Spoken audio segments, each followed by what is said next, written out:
पंजाब के मुख्यमंत्री भगवंत मान ने प्रेस वार्ता को संबोधित किया। इस दौरान सीएम मान ने कहा कि भगवान जिस व्यक्ति को जो काम करवाना चाहता है उसे वही काम देता है। इसके साथ ही सीएम ने कई पोस्टर और कई कार्यभार संभालने वाले युवाओं को ईमानदारी से काम करने की सलाह देते हुए उन्हें शुभकामनाएं दी। परमात्मा जिथे थोड़ी ड्यूटी लाउंदा है, परमात्मा ਇਹਦਾ मतलब ਉਹਨੂੰ पता है कि ये कर लूगा, ये तो ਆਪਾਂ कराउना है काम। सो कोई ऐसा बंदा जिहड़ा मानसिक तौर ते विकास ना होया होवे, कोई हैंडीकैप्ड ਜਾਂ कोई कमी रह गई, तो ਉਹਨੂੰ ਉਹ ਜਦੋਂ आवे ऑफिस ਦੇ ਵਿੱਚ ਤੁਹਾਡੇ ਕੋਲ ਕੰਮ ਕਰਨ ਲਈ, ਉਹਨੂੰ स्पैशल केयर देनी है। कई बारी लोग हसन लग जाते हैं, मजाक उड़ाउण लग जाते हैं, पर मैं ये कहना कि ना जाने किस भेष में नारायण मिल जाए। की पता रब किहड़े भेष च फिरदा, ये चैक करदा कि असीं तुहानूं बंदे बनाया सी। कोई हैगी थोड़ी बहुत हमदर्दी दिलां च लोकां लई, कुछ करदे हो किसी दा भला कि आपदा ही सोची जांदे हो। मैनूं उम्मीद है कि जिहड़े अज उम्मीदवार 164 अपणियां अपणियां पोस्टां ते जाओगे, जदों तुहाडे कोले तुहाडी कुर्सी ते बैठे सामने कुर्सी ते कोई बंदा आऊगा फाइल लैके, तो जदों तुहाडे साइन होणगे, वो साइन जिहड़े ने वो तुहानूं सुकून देण वाले होने चाहिए ने। वो सुकून तां देणगे जे ईमानदारी नाल वो साइन करोगे। जे कुछ पैसे लैके जां कुछ कोई किसी ना किसी एहसान थल्ले दब के साइन करोगे तो उन्हां साइन करन दा मज़ा नहीं आउणा। सो मैनूं उम्मीद है कि तुसीं ईमानदारी नाल काम करोगे तो आपां पंजाब दी जिहड़ी टीम है तुसीं शामिल होए हो, जिहदे विच उस टीम दे नाल आपां पंजाब नूं फिर दोबारा पहले नंबर का सूबा बनाना है। आपां पंजाब नूं फिर दोबारा देश की धड़कन बनाना है। आपां पंजाब नूं फिर दोबारा देश का दिल बनाना है। पंजाब नूं फिर दोबारा रंगला बनाना है। पंजाब नूं फिर दोबारा पंजाब बनाना है। कैलीफोर्निया, लंडन, पैरिस की लोड़ नहीं, सानूं तां साडा गुरुआं पीरां शहीदां की धरती वाला पंजाब चाहिए। बहुत बहुत परमात्मा जिथे थोड़ी। वहीं हमारी संवाददाता मनप्रीत कौर चंडीगढ़ से जुड़ गई हैं।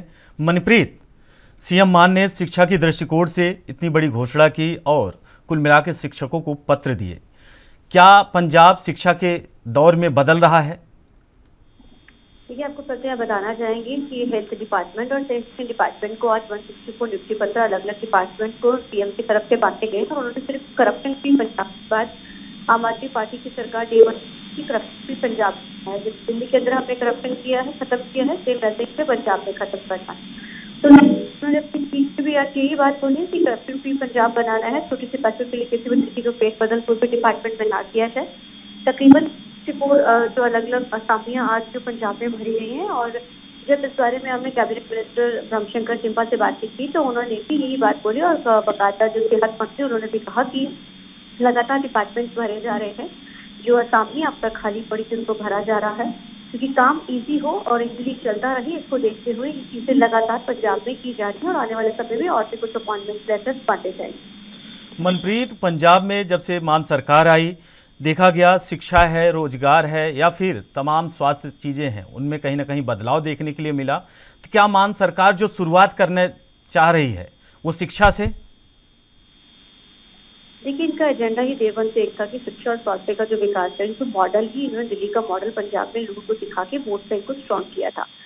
92 सीट्स का इनको मैंडेट पंजाब में दिया गया, तो जाहिर है कि लोगों ने शिक्षा और सेहत में एक बड़ा बदलाव चाहते थे, जिसके चलते हुए इनको 92 सीट्स का मैंडेट दिया गया था। और इसी के तहत ही जो मोहल्ला क्लिनिक जो 15 अगस्त को 100 के करीब मोहल्ला क्लिनिक जो पंजाब को दिए गए हैं, शिक्षा में लगातार बदलाव हो रहे हैं। और आने वाले दिनों में ट्रेनिंग के लिए जो टीचर्स है वो विदेशों में भी जाएंगे, अलग अलग जगहों पर उनकी ट्रेनिंग होगी ताकि अच्छे से शिक्षा व्यवस्था पंजाब में दी जा सके। अमनप्रीत कौर, हम आपसे पूछना चाहते हैं, पंजाब में मान सरकार ने लगातार शिक्षा की दृष्टिकोण से, जैसे हमने पहले बताया, काम किया है। वहीं एक प्रश्न हमारा ये भी है कि अगर शिक्षा को बढ़ावा देना चाहती है मान सरकार, तो एक तरफ नशा मुक्ति का जो पहले चुनाव के पहले से उनकी घोषणाएं रही हैं, तो नशा मुक्ति की ओर क्या मान सरकार ध्यान नहीं देना चाहती या फिर ध्यान दे रही है, अभी उस पर पहल नहीं शुरू हुई है?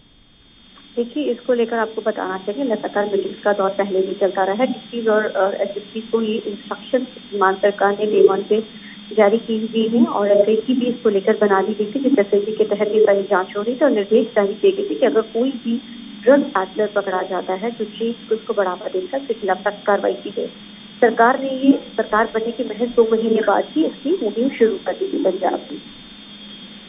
वहीं अगला प्रश्न आपसे है कि क्या पंजाब में युवा जिस हिसाब से नशे की तरफ बढ़ रहे हैं और कुछ युवाओं के लिए शिक्षा को बढ़ावा देना, कहीं ना कहीं पंजाब में सहूलियत मिलेगी इस चीज़ को लेकर, लेकिन आगे एक प्रश्न ये उठता है कि पंजाब में जो माफिया गैंग हैं, गैंगस्टर हैं, क्या मान सरकार इन पर अंकुश लगाने की कोशिश कर रही है या फिर पुलिस प्रशासन जो है, लॉ एंड ऑर्डर जो है वो किस हिसाब से काम कर रहा है? क्योंकि मान सरकार लगातार अपने कार्यों को लेकर मीडिया की सुर्खियों में रहते हैं। नशे का डिपार्टमेंट है, चाहे गैंगस्टर्स की बात है, शायद इसी को लेके ही डीजीपी बदले गए थे पंजाब में। हालांकि अभी यादव जो डीजीपी है, सरकार इसके ऊपर भी सख्ती बरती है। सरकार ने साफ तौर पर कहा था कि किसी भी तरीके का कोई भी जो भी इस तरीके की चीजें हैं वो पंजाब में बख्शी नहीं जाएंगे, इसके खिलाफ कार्रवाई की जाएगी, जिसको देखिए समय समय से पंजाब सरकार लगातार इन चीजों को लेकर खुलासे करती भी रहती है और जिस तरह की कार्रवाई पंजाब सरकार कर रही है वो लोगों के सामने लगातार उजागर तो करती रहती है। हालांकि आईसीसी की इसी लड़ाई कि हर हफ्ते वो इस प्रेस कॉन्फ्रेंस के जरिए पंजाब के लोगों को बताते हैं कि कितने जो ड्रग पार्टनर पकड़े गए हैं या किस तरीके से तकनीकी पंजाब में हो रही है उसकी जानकारी जिसकी है। फिर मान सरकार ने इंस्ट्रक्शन जारी किए हैं सभी पुलिस ऑफिसर्स को कोताही नहीं बरते, जिसके तहत उनकी तरफ से पूरी जिम्मेदारी की पंजाब में जो माहौल को सही रखा जाए। अमनप्रीत कौर, आपका बहुत बहुत धन्यवाद, आपने जानकारी दी। आपको बता दें कि पंजाब में मान सरकार शिक्षा की दृष्टिकोण से एक कदम और आगे बढ़ा रही है और उन्होंने नई पोस्टों पर कार्यभार संभालने वाले युवाओं को ईमानदारी से काम करने की शुभकामनाएं भी दी हैं।